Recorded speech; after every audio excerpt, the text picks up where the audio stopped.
Hola, en esta cápsula vamos a resumir y repasar los contenidos que hemos estado revisando, es decir, el género dramático y los medios de comunicación. Vamos a comenzar por el género dramático. Recordemos que el género dramático es un género que comúnmente se conoce como literario.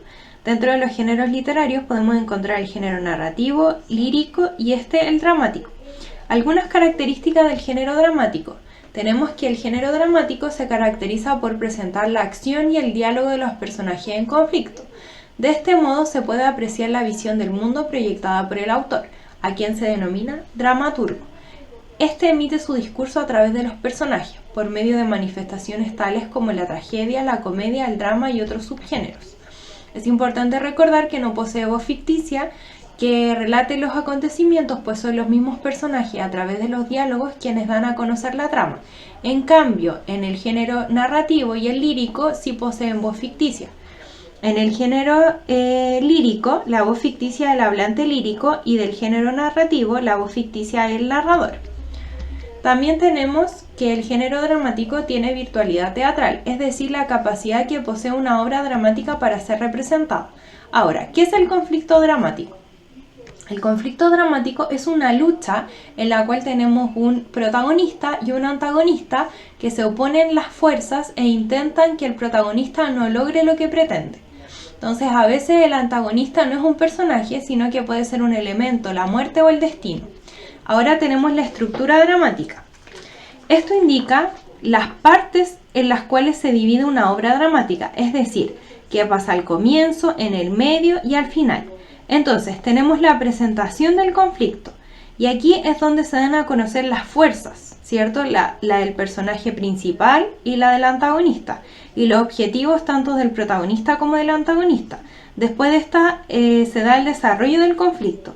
Aquí hay una lucha entre estas dos fuerzas, y sucede el clímax, que es el momento de máxima tensión, y sucede unos instantes antes del desenlace de la obra dramática.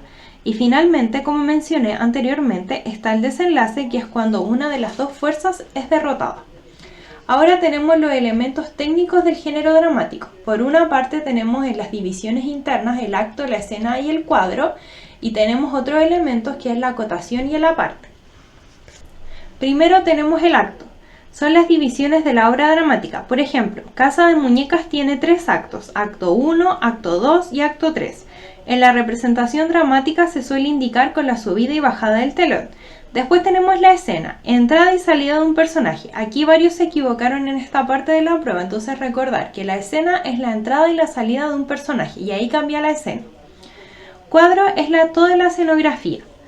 Otros elementos tenemos la acotación, que son las indicaciones que realiza el dramaturgo a los personajes. Generalmente van entre paréntesis y explican cómo los personajes deben actuar. Por ejemplo, aparte, aquí el personaje habla consigo mismo en voz alta, dirigiéndose a la audiencia. También puede hacer un gesto, los demás personajes hacen que no lo ven ni lo escuchan. Finalmente, vimos a modo de ejemplo de una obra dramática el inicio y el desenlace de Casa de Muñecas de Henrik Ibsen.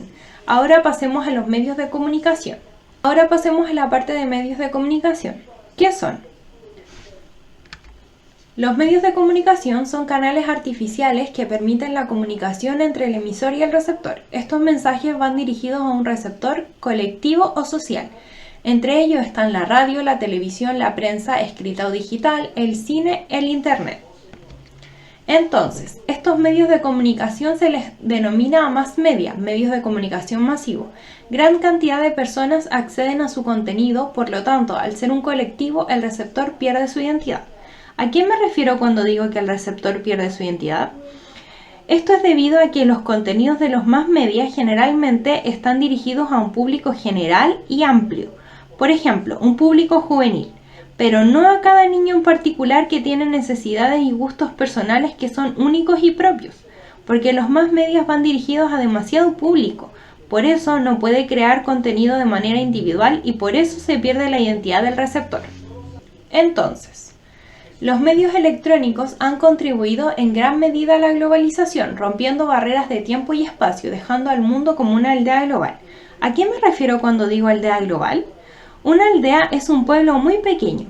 Piensa que en ese lugar, por ser muy pequeño, la gente está súper comunicada. Se podría pensar que el mundo, al ser tan grande, no estaría tan comunicado, ni tampoco sería posible compararlo con una aldea, porque la aldea es súper pequeñita y el mundo es súper grande. Pero hay un error, porque gracias al Internet es posible comparar una aldea con el mundo, porque el Internet permite que el mundo esté súper comunicado, asemejándose a una aldea. Por eso el término aldea global, es decir, el mundo pasa a ser como una aldea gracias al Internet. Entonces, ¿cuáles son los propósitos de los más media? Informar, entretener, educar y formar opinión. Hay muchos más, pero estos son los 4 principales. ¿Qué es la censura? Entonces, la censura es cuando un examinador determina si una obra de cualquier tipo, ya sea libros, película, noticia, reportaje, es apta para ser exhibida ante un público. La idea es que esa obra se adapte a medidas políticas, ideológicas y morales de ese examinador. La idea es que si esta obra se publica, generalmente o idealmente va a ser modificada por la idea de este examinador, por las ideas ideológicas, políticas o morales de este examinador. Entonces, tenemos los más medias que se dividen en la prensa digital, escrita, la radio, la televisión, el internet y el cine. Y tenemos que la prensa digital, que es en lo que nos vamos a enfocar nosotros, se subdivide en los géneros periodísticos de información y los géneros periodísticos de opinión. Los géneros de información son 4. Tenemos la crónica, el reportaje, la entrevista y la noticia. Nosotros vamos a estudiar en más profundidad lo que es la noticia. Entonces, tenemos aquí la estructura de la noticia. Tenemos el antetítulo, el título, el subtítulo y todo eso hace lo que es el titular. Tenemos el lead o entradilla que corresponde al primer párrafo y el cuerpo de la noticia. Aquí el lead busca responder estas preguntas: qué, quién o quiénes, dónde y cuándo. Y esto costó mucho en la prueba, así que aquí para que refresquen la memoria. Y al cuerpo de la noticia responde a las preguntas cómo y por qué.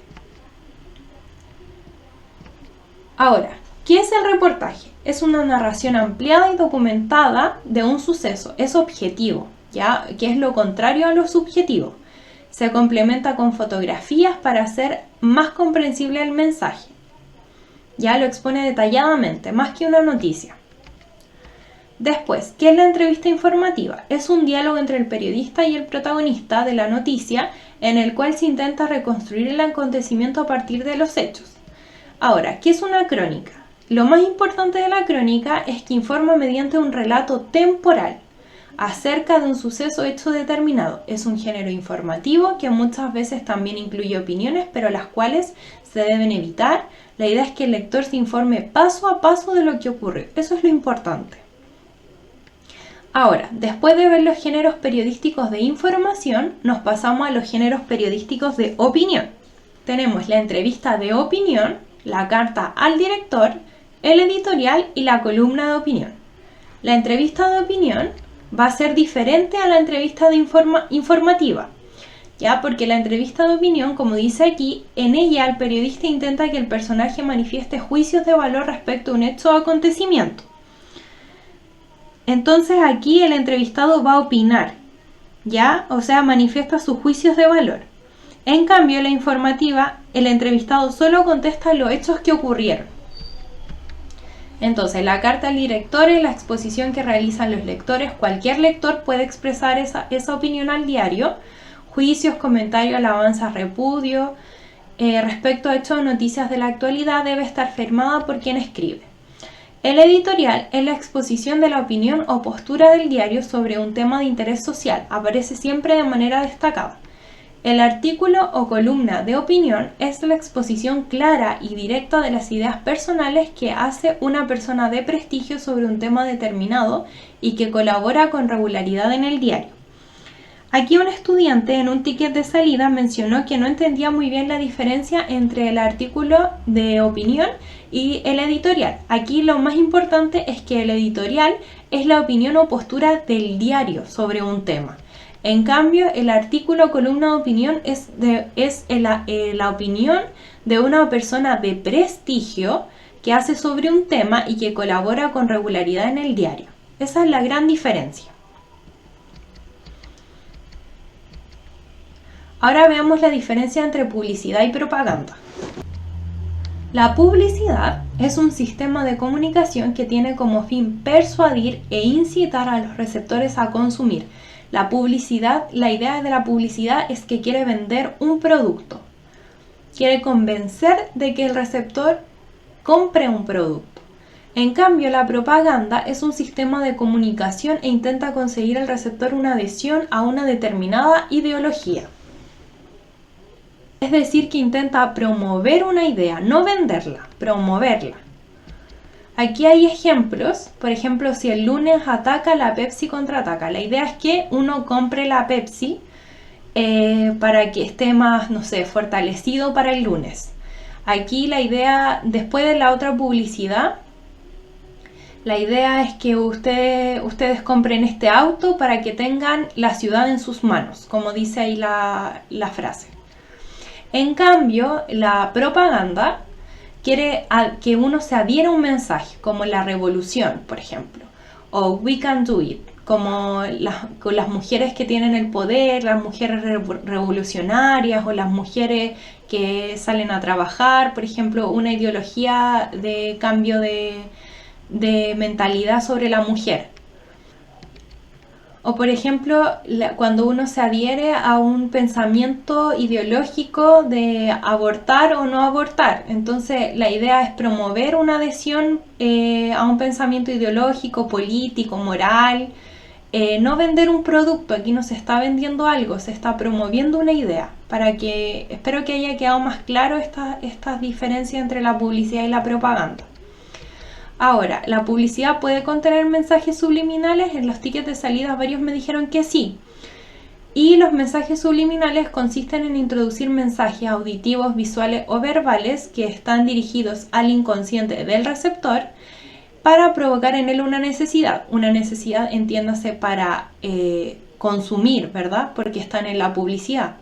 Se encuentran de manera encubierta.